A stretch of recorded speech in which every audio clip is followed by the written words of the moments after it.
بسم اللہ الرحمن الرحیم۔ السلام علیکم ورحمۃ اللہ۔ شہباز شریف ملک کے حالات خراب کرنے کے بعد اب امریکہ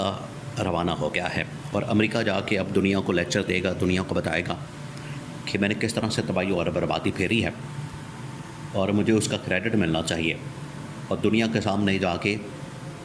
اب یہ لیکچر دے گا۔ لیکچر تو اس بندے سے دلوایا جاتا ہے یا لیکچر دینے کے لیے وہ بندہ کوالیفائی کرتا ہے جس نے کوئی کارکردگی دکھائی ہو، جس نے کوئی پرفارمنس دکھائی ہو، جس کے کریڈٹ کے اوپر کوئی کارکردگی ہو، جس نے عوام کے لیے کچھ کیا ہو، اپنے ملک کے لیے کچھ کیا ہو۔ اور یہ شہباز شریف چلا گیا ہے اقوام متحدہ میں جنرل اسمبلی سے خطاب کرنے کے لیے۔ اس کو وہی پرچی دے دی جائے گی، اس کے ہاتھ میں پکڑا دی جائے گی اور پرچی سے دے کر یہ تقریر کر دے گا۔ ان کے اندر تو اتنی عقل نہیں، اتنی فہم نہیں، اتنی فراست نہیں، اتنی سمجھ بوجھ نہیں، اتنا شعور نہیں، اتنی ان کے پاس عقل نہیں ہے کہ یہ اپنی مرضی سے کوئی دو چار جملے بول سکے۔ اتنا ویژن ہی نہیں ہے کہ یہ بات ہی کر سکے۔ عمران خان نے جب اقوام متحدہ میں جنرل اسمبلی سے خطاب کیا تھا تو عمران خان نے فی البتی تقریباً کوئی 45 سے 50 منٹ، 1 گھنٹے کا وہ خطاب تھا، جس میں عمران خان نے 4 پوائنٹس کے اوپر بڑی ڈیٹیل کے ساتھ بات کی تھی، اور اس میں وہی اسلاموفوبیا یا آپ علیہ السلام کی حرمت کے اوپر اور اسلام کے متعلق، پھر کشمیر اور فلسطین کا مقدمہ، مسلمانوں کا مقدمہ، پاکستان کا مقدمہ۔ عمران خان نے بڑے زبردست انداز سے یہ 4-5 جو پوائنٹس تھے، مقدمات تھے، وہ دنیا کے سامنے رکھے، اور وہ عمران خان کی تقریر ٹرینڈنگ میں چلی گئی اور وائرل ہو گئی پوری دنیا کے اندر۔ اور اقوام متحدہ کی جنرل اسمبلی میں ہونے والی تقاریر میں ریکارڈ میں سب سے زیادہ ویورشپ لینے والی، ڈیجیٹل سوشل میڈیا کے اوپر بھی اور دنیا بھر میں سب سے زیادہ ویورشپ لینے والی عمران خان کی تقریر نمبر 1 پر آ گئی۔ اس سے پہلے امریکی، انڈین، ان کے سربراہان کی تقریریں جو تھیں وہ نمبر 1 کے اوپر تھیں، لیکن جیسے ہی عمران خان نے تقریر کی، جس سال جا کر وزیر اعظم بننے کے بعد، تو عمران خان کی تقریر نمبر 1 پر چلی گئی۔ یہ ہوتا ہے امپیکٹ، یہ ہوتی ہے لیڈرشپ، یہ ہوتی ہے تقریر۔ اور شہباز شریف یہاں پر پہنچ گیا وہاں پر، تو وہاں پر جا کے کیا بتائے گا کہ میں نے ملک کے اندر مہنگائی کیسے کی ہے، میں نے ملک کے اندر بے روزگاری کیسے کی ہے، میں نے ملک کے اندر تباہی اور بربادی کیسے پھیری ہے، میں نے ملک کا بڑا غرق کیسے کیا ہے، میں نے ملک کو کس طرح سے ستیہ ناش کیا ہے، یہ جا کے بتائے گا دنیا کو۔ شرم آنی چاہیے اس طرح کے بڑے پلیٹ فارم سے خطاب کرنے کے۔ آپ اتنے بڑے پلیٹ فارم کے اوپر جا رہے ہیں خطاب کرنے کے لیے، اور آپ کے پاس کوئی، آپ کی کرتوت ہی نہیں ٹھیک۔ ملک اس وقت بحرانوں کے اندر گھرا ہوا ہے، ملک اس وقت تباہی اور بربادی کے دہانے پر کھڑا ہے، بالکل لاسٹ سٹیج کے اوپر پہنچا ہوا ہے، قرضوں کے اوپر آپ ملک چلاتے ہیں، اور خود ان کی جائیدادیں، ان کی پراپرٹیاں، ان کے بینک بیلنس، ان کے فلیٹس، ان کی آف شور کمپنیاں، ان کی ملیں، ان کی جائیدادیں، وہ خود دیکھیں،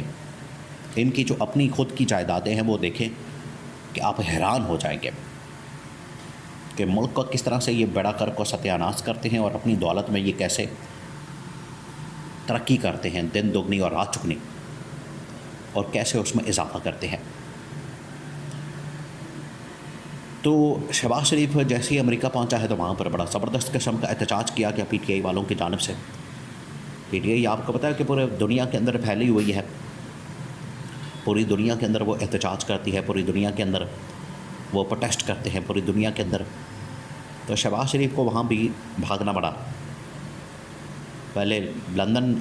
بھی اس کو احتجاج کا سامنا کرنا پڑا، وہاں سے بھی اس کو بھاگنا پڑا، پھر امریکہ میں بھی احتجاج کا سامنا کرنا پڑا اور امریکہ سے بھی بھاگنا پڑا۔ تو یہ اس قسم کے احتجاج کا سامنا کرنا پڑا کس کو؟ شہباز شریف کو۔ جب آپ پاکستان کے اندر لوگوں کو ذلیل کریں گے تو پھر آپ دنیا بھر میں ذلیل ہوں گے، آپ جہاں بھی جائیں گے لوگ آپ کو ذلیل کریں گے، اور یہ حالت ہوئی شہباز شریف کی۔ دوسری جانب پاکستان کے اندر جو صورتحال بن چکی ہے کہ یہاں پر آئین کی دھجیاں اڑائی جا رہی ہیں، یہاں پر قانون کی دھجیاں اڑائی جا رہی ہیں، اور عمران خان بار بار ان کو کہہ رہا ہے کہ یہ جو آپ کر رہے ہیں اس سے آپ وقتی طور پر اپنا تو فائدہ نکال لیں گے، لیکن لانگ ٹرم میں اگر دیکھا جائے گا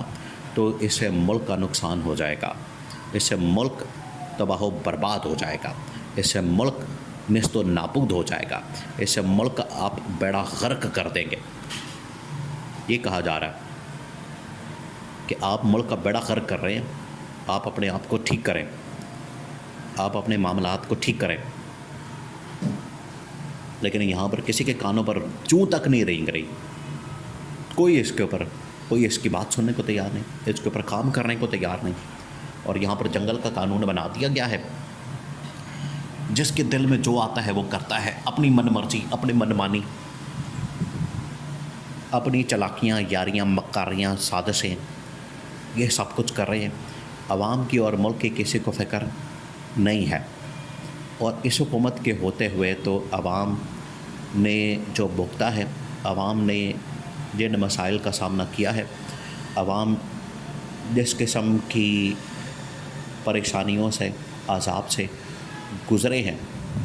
وہ تو تنگ آ گئے ہیں اس حکومت سے۔ وہ تو چاہتے ہیں کہ شہباز شریف کبھی بھی اب واپس نہ آئے، امریکہ دفاع ہو گیا ہے، امریکہ میں رہے، پاکستان کبھی واپس نہ آئے،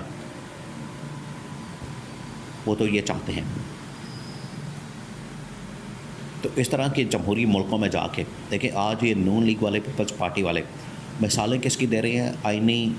عدالت بنانے کے لیے مثال کس کی دے رہے ہیں؟ امریکہ کی۔ تو اپنی کارکردگی میں بھی امریکہ کی مثال لائیں،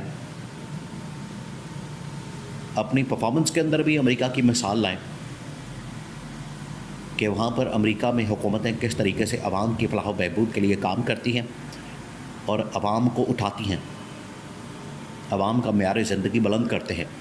عوام کے لیے روزگار پیدا کرتے ہیں، کاروبار پیدا کرتے ہیں،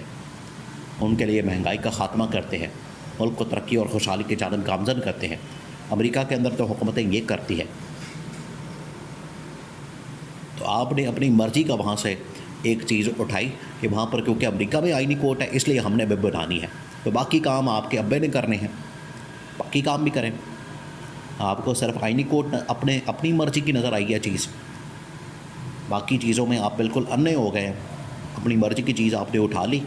اپنی مرضی کی چیز آپ نے لگا لی، اپنی مرضی کا آپ نے اس میں سے فائدہ نکال لیا،